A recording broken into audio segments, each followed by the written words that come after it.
everyone, thanks for being with us here for a CBS 8 Plus extended forecast. I'm meteorologist Evan Narani, and we are getting a check of Hurricane Hilary, soon to be Tropical Storm Hilary. If this is the first update you're joining us for, we appreciate it. We've been doing these updates for the last several days now, focused on Hilary as she made her way across the northern Baja Peninsula and now continues in that path.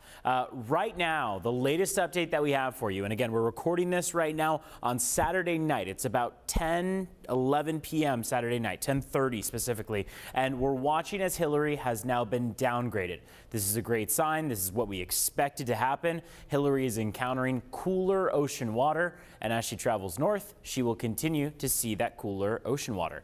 Now a Category 1 storm. That's based off of your wind speed. So essentially, the water around Hilary 48 hours ago was closer to 90 degrees, 85 to 90 degrees. As you may know, in San Diego, we do not have as warm of ocean temperatures. Our ocean temperature is closer to 70 degrees, and that warm water is what this hurricane needs to maintain its fuel. So it dropped progressively throughout the day from a Category 3 down to a Category 2 by Saturday afternoon, now a Category 1 as of Saturday evening. It will continue to move north and make landfall likely as a tropical storm. So you see that. Now, as far as the timing goes, this is what we call the cone of uncertainty. Anything within that range is fair game for where this storm could make landfall, and that does still include a portion of the upper Baja Peninsula and Sonata area. Also keep in mind that when we're talking about this cone of uncertainty, the timing of it has been pushed forward a bit. So earlier, as we were looking at our models about 48 hours ago, it seemed that this storm was going to make landfall closer to late Sunday, early Monday, around midnight. Now that this storm is moving at such a faster rate, so remember, these are two different things. The storm itself moving at a faster rate north, the sustained winds within the eye wall breaking down, moving at a slower speed. We're watching as this storm is expected to make landfall closer to 5 p.m., but it's a front-loaded storm, meaning that the majority of our rain in San Diego County and strong winds are going to come before that 5 p.m. marker. So that little bit of a wider picture shows you as it continues its northerly trajectory. It will then decay to a post-tropical cyclone as we get into Monday morning. But takes a pretty long while for that to happen. All right, let's focus in on some of those headlines. Rain and wind beginning overnight from Saturday into Sunday and increasing in intensity throughout the day on Sunday. Mountains and deserts have the highest chance of flash flooding. Accumulations over the mountains and deserts are most intense, whereas closer to the coast, 1.5 to 3 inches. We can handle that. We've done that before. It's still going to be a lot of rain for us, but we are watching for the worst impact as far as rainfall goes to be over the mountains and deserts. Expected to make landfall Sunday afternoon as a tropical storm. Again, right now we're looking at about that 3 to 5 time frame in the afternoon hours. So keep tight on that, but also keep in mind that since this is so predominantly heavier in the front end of it, we are looking at most of our rainfall to come prior to that technical landfall. I want to point out, when we look at our satellite radar imagery, and specifically just satellite imagery, we saw earlier today a more well-defined eye wall, a very uniform system, and as it made its way north and continues to do so, look at that breaking apart. I mean, you see how much of this storm was compact, all white there on the screen, and then started to slowly break apart. It's just not quite as strong as it once was because it hasn't encountered that warmer ocean water, so it is breaking apart. This is exactly what we expected it to do. We have been saying from the start, this will likely make landfall as a tropical storm. And at one point it was a Category 4 storm. So it dropped progressively from there.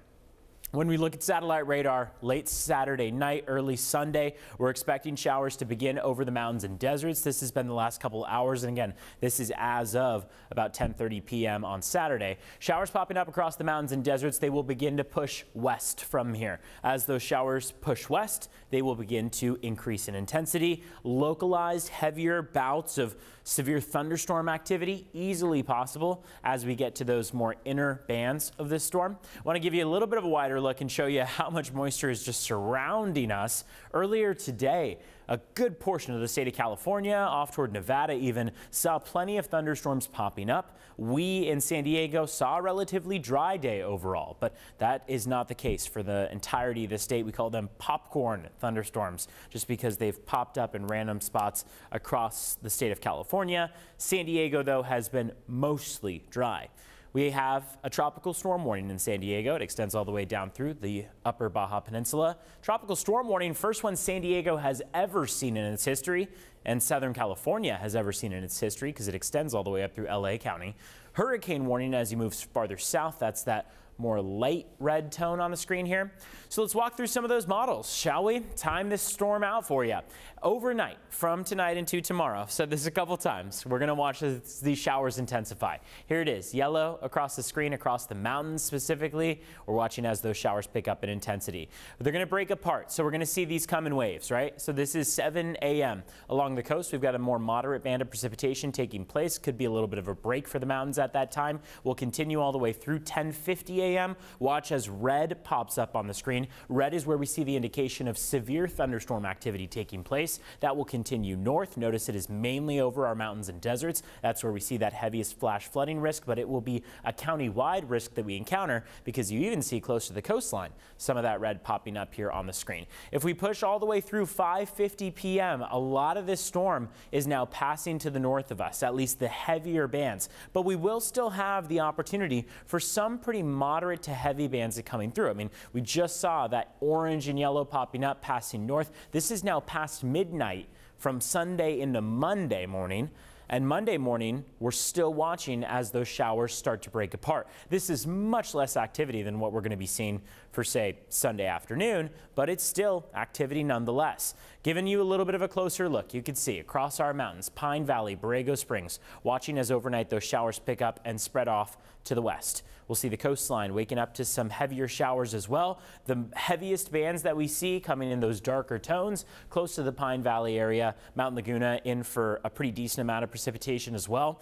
And we'll watch as these arrows, these wind arrows, show you the direction of wind. Now, those arrows are moving toward our area of low pressure. Center of low pressure, which is the eye of the hurricane, is where all of that air wants to go. Air naturally wants to move from areas of high pressure to areas of lower pressure. So it's all chasing that center of low pressure.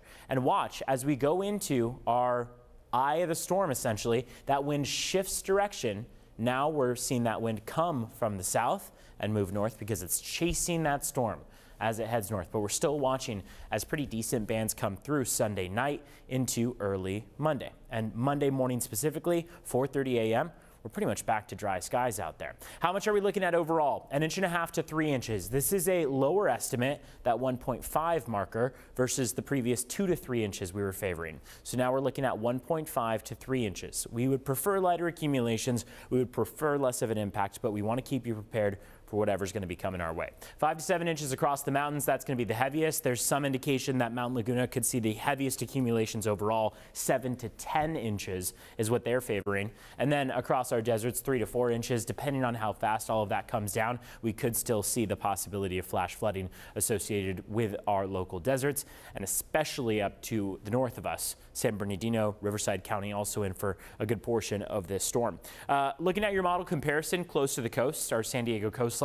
Coastal communities, again, are in that 1.5 to 3 inch range. You can see how these start to climb. These are different models that we use that tend to give different numbers. And as you can see, they're all pretty much in agreement as we get toward tomorrow afternoon and specifically Monday even, that these numbers are going to be right around 2 inches, maybe just a little bit higher, 2.2 inches. So 4 different models there for you that show what kind of numbers we can expect going into this weekend. Now, as far as wind goes, mountains and deserts have seen gusts in the 50, 60 mile per hour range. Coastline is not as used to it. So right now we are favoring the biggest impact to be along the coast in the form of wind versus the bigger impacts across our mountains and deserts to be in the form of rain.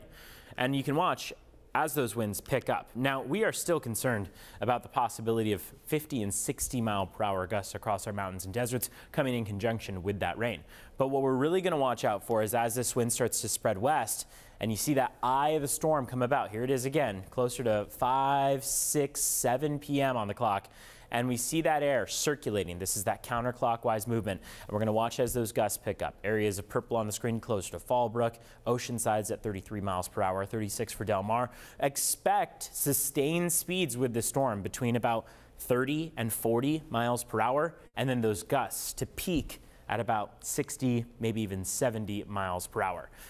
Okay, so let's summarize this for you. Today, Saturday into Sunday is where the brunt of this storm is coming. This is going to be an all-day rain event on Sunday, intensifying through the afternoon and evening hours. As we get into Monday, we're going to start to see all that wet weather taper off. We're going to be left with a decent amount of rain on the ground. Could be left with some power outages at times. We're also watching for downed trees, of course, down power lines. All this wet weather comes to a halt Monday afternoon. Could even be left with some sunny skies as early as Monday afternoon. And then we dry out through the rest of the week. Temperatures regain some normalcy, mid-70s along the coast, upper 80s as we make our way inland. Upper 80s, I mean, as early as Friday, even Saturday of next week. So really headed back toward about normal. Look at your deserts right now, expected to see highs in the upper 70s and low 80s. This storm is a much colder storm for us. And then climbing back to their normal 100, 104 degree range by this time next week. All right, let's jump into the preparation portion of this. We are over preparing you because we want you to be ready for this storm. There is no apologies that we will make for making sure that you are ready for this storm. Do you have a full gas tank? Have you secured all of your outdoor furniture? Made sure that it's not able to be blown around and used as projectiles to fly into windows and break them. That's the largest concern with that outdoor furniture. Also you losing that furniture. So secure that outdoor furniture, fill up the gas tank, make sure you've got cash on hand, of course. Make sure you have an emergency kit with you that includes non-perishables in case the power goes out and your fridge goes bad, freezer goes bad. Also want to make sure that you have a flashlight with you, candles perhaps, as we could see stretches of power outages. Again, we are over preparing you. We want you to be extremely ready for this storm. And then if things end up on the lighter end, we can celebrate because we wake up then on Monday morning, for example, with a full tank of gas, with an emergency preparedness kit. It's all things that we can always use. So we encourage you to be prepared.